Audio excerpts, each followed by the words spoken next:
Fording, no. Bridge, made, and solid. Let's go. It seems weird to come across a bridge and instantly think, hey, is this the trap?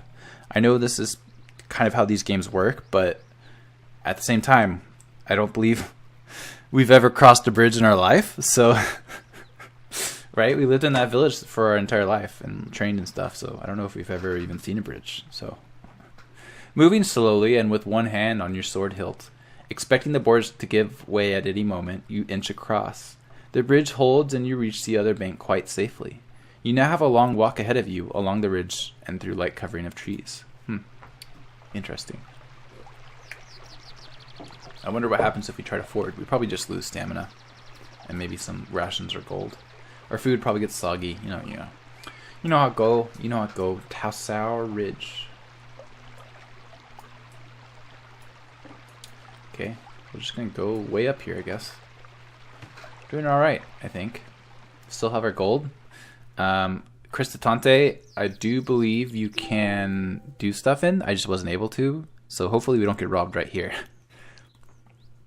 The path climbs again up a low hill, covered over with thick bushes and shrubs that snag at your clothing.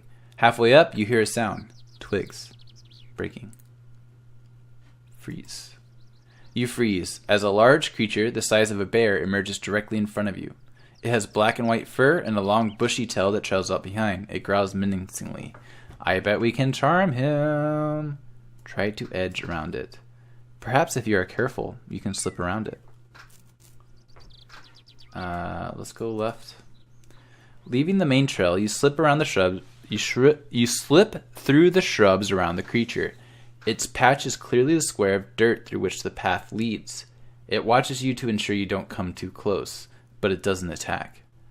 After a few minutes of this, you're on the other side and able to continue. The path leads down through another valley and back up another hill. 2 hours pass. So yeah, since we're going to end up going up here anyways, we will come across Jan, who is the Mennonites. I don't think we get a choice in that. But I was kind of upset by it because he doesn't allow you to cast spells, and you get your hands tied here and here, so you can't cast spells. So I wasn't able to cast very many spells. But I think that was mostly because I basically blasted through this entire section of the map. I just ran through it basically, because that's the type of character I was playing. But that's why it seemed that I wasn't able to cast so many spells. So I'm really glad I'm redoing this playthrough. I don't know if it's better to watch because the other one was pretty funny, but I'm having a much better experience so far. Sort of. I shouldn't say much better. It was fun playing the asshole. The sun is now just at its zenith, and everywhere a dusty heat rises from the baked earth. You begin to think about where you will stay for the night. Another night of walking will leave you exhausted. But then you see a small village set into the hill. Look at it. Smoke rises from the stacks. The houses are well set, with stone at their bases and thatched roofs of grasses and thick leaves. There is, unusually, more than just the one street running through the center of town. But it is as though this place, once rich, has had its heart scooped away. Litter surrounds the buildings, and on the edge of the village are rows and rows of empty, abandoned houses. You continue your slow trudge along the path.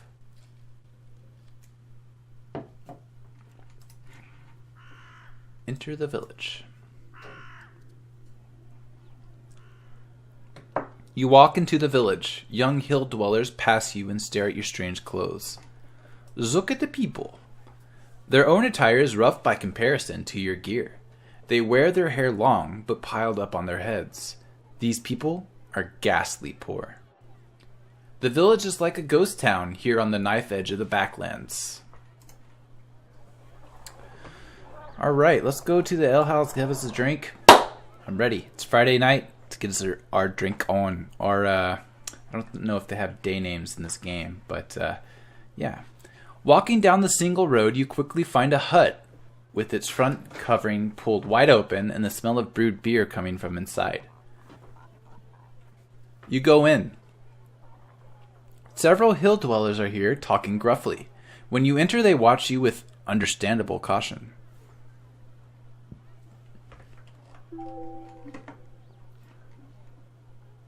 The owner of the hut comes over to you. Welcome Welcome to Cristotante.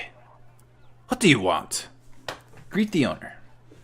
I needs rest and drink to wet my throat, you reply.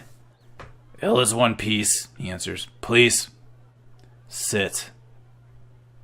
You go over to the table where the hill dwellers are.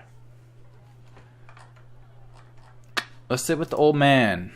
You turn your attention to the oldest man at the table. Whatever face he once had is lost in a labyrinth of wrinkles, and his skin is the color of tanned hide from a lifetime in the beating sun. Greetings, old man. He raises his mug in salute. Stranger. His voice is gravelly, like the dusty dirt that lines the streets of his town. Where are you from? I'm come from Ireland. He nods. Not many as crossed through... Okay. I don't know if this is a dialect thing or if they fucked it up. Not many as crossed through the Cantapani Gate in either direction, if you know what I'm saying.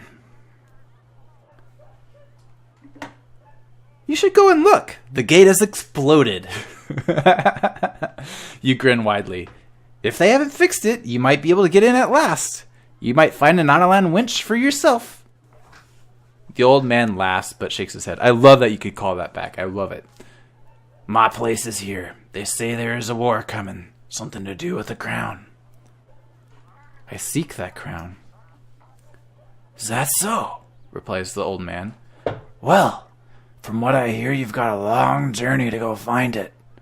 I hear the Birdman took it all the way to Mampang. You're very well informed. The man shrugs.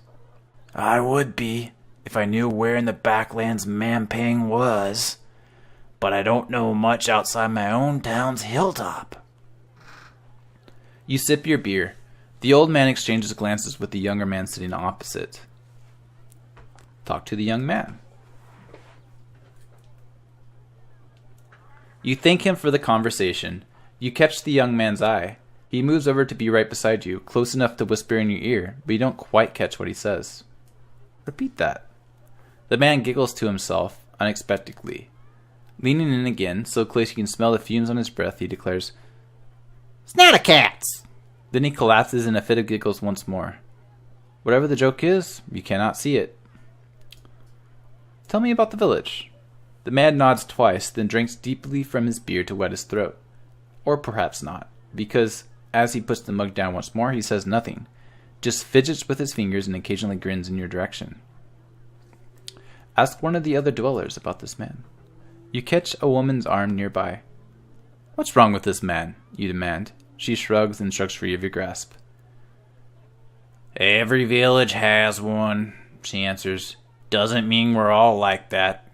Good stock, we are. And she flutters her eyelids. Ooh, flirting with me, eh? You get back to your feet. The young man giggles to himself, but does not attempt to stop you. Finish my beer and leave. You make to leave the inn. The owner stops you, holding out his hand. Pay him a gold piece. You look this way and that, trying to decide what to do next, when you realize the old man has joined you once more. He grabs your shoulder and presses a fruit into your hand. Bamba, he declares through fermented breath. I grow them myself. Good for the stomach. He pats your belly and walks away, swaying slightly. Yay, another ration. Look at the fruit. You turn the old man's gift over in your hands. It is a thick rinded fruit that keeps well and will be highly nourishing when you decide to eat it. Its only drawback is its incredible weight. It is now evening and time to sleep. Alright, so let's find where we need to sleep. So I've been to the inns in these places, and ultimately I think it's not worth the amount of gold that they require. So my last character, he had no rations and no gold by the time he reached this place, and he slept outside and he was just fine. I think, especially because she has 2 rations and we can eat and sleep, that there's no need to actually visit the inn and pay an astounding amount of gold I found. I would think inns in these type of places would be 1, 2 gold, but they were like 3 for food, 3 for an inn. Ridiculous. Let's save our money. Hopefully we can get it like a cool weapon or something if we save up enough money and don't get robbed. Biratante was the only place I found that potentially would sell you a weapon. Unless Kentopani would have, but obviously yes, get that. There seems to be no sort of... It's kind of stupid because it seems like there should be someone that sells something here besides beer, but nope. Let's go sleep outside in any case. The cover of the forest is dark, and the ground is thick with fallen branches, mud, and briar. You walk for nearly an hour more, and then you pass a large tree atop a great fist of curling roots. It is a perfect spot to sleep. Do we need to eat? We might as well, right? Because we might get stolen from ourselves, and we get a bunch of stamina back. And we got the guy's fruit. Gratefully, you open your pack and pull out the old man's nourishing bamba fruit. You feel much better, and more ready for the long watches of the night. You settle down to sleep. It will not be an uninterrupted night, out here under the stars, surrounded by beasts, but you still feel a little better for it. Halfway through the night, you wake suddenly. A roach pig has sunk its teeth into your leg and is quietly sucking out your blood. That didn't happen last time.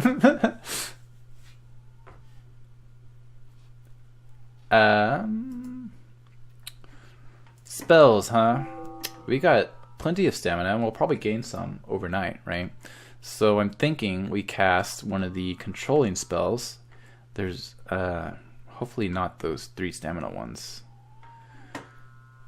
Invisible metal shield, cost gold, but it's only 1 stamina. Pretty good. Walk, if there's nothing better, of course.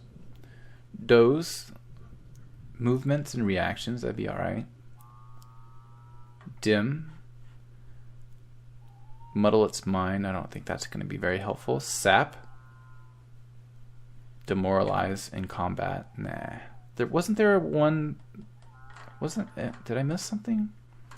I feel like, was it law? Oh yeah, it was law, wasn't it? Which, law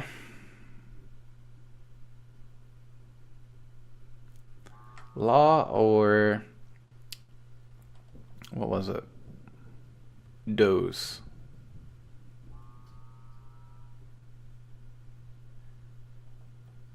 Or law, doze, or sap. Let's see what our options are. I mean, I don't want to mess around with a roach pig. That sounds disgusting. That sounds like the ultimate disgusting creature, doesn't it? What's this? R? A? Z? Sharpened blade. Huh. It's a bit odd. H? O? T? Fireball. Nah, I don't think this is fireball worthy. D? O? Z? Doze? Causes slowness. That might work. I should just like do this instead of looking through the spell book. It seems to work out pretty well. Did I try all of them? And obviously, like, you're so limited on what you can cost anyways. Jig, which we can't cast. Alright, doze it is.